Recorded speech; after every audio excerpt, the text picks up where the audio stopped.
Hello everyone, it is your brother Hampton from Hybrid Calisthenics. Today let's talk about my favorite type of exercise to work the core, abs, and midsection, the leg raise. We're inside today because it's raining and I have notes and the paper probably isn't waterproof. Now I'll leave a time code here if you want to get right to the exercises, but first I want to talk about some important ideas on training our abs. First, many people click on these types of videos because they want to get six-pack abs or they want to lose belly fat. The six-pack abs muscle is the rectus abdominis, and it's designed to work together with other muscles in our midsection.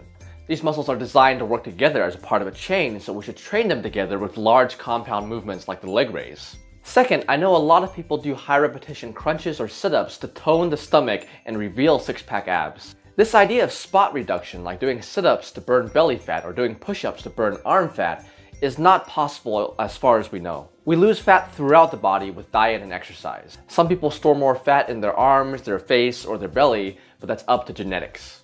So while things like high repetition sit-ups will help you lose fat throughout the body because they're burning calories, they won't target burning your stomach fat. If you want to tone your stomach, what I recommend is building up muscle with a harder strength exercise like the hanging leg raise, and then dieting off the fat to reveal the definition. That's all you need to do. Now, as I've mentioned before, there are many kinds of leg raises, and I'll show you how to go from very easy to very hard.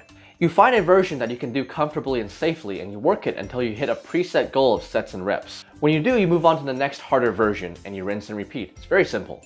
Now, a few tips for all leg raises. Inhale on your way down and exhale when you reach the top. This will contract your abs just a little bit more.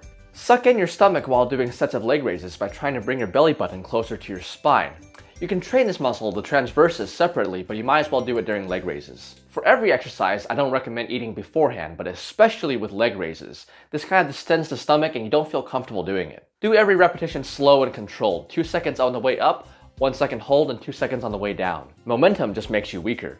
Lastly, some of you have very tight hamstrings and you might have trouble with some of the straight leg versions. You can stretch your hamstrings beforehand if you like, but don't worry too much about this. Your flexibility and strength will increase over time and soon you'll be able to do them with locked knees. Now let's get to the exercises. You will be able to do some of these exercises on your bed. It's a very common question I get, which is, can I do this exercise on my bed? But for some of the harder ones, you will have to get out of bed and exercise.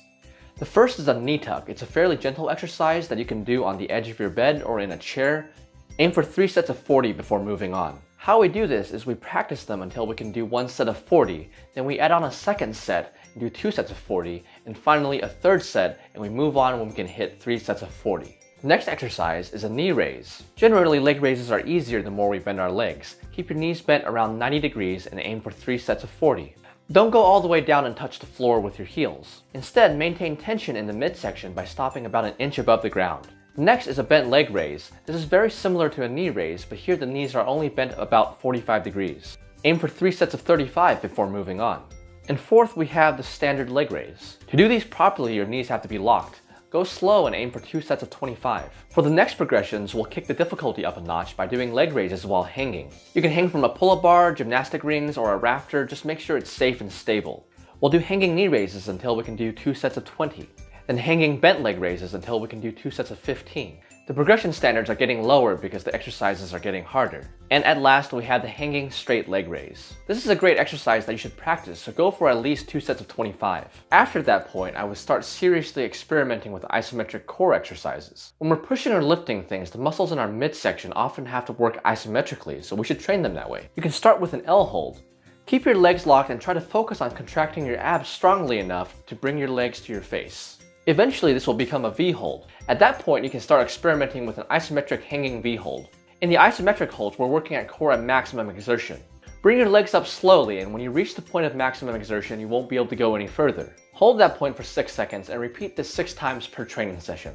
Dynamic exercise is still important, so always follow that with a set of hanging leg raises. So guys, that's all I have on training the core and leg raises. Let me know what you think and keep an eye out for the videos on the other exercises.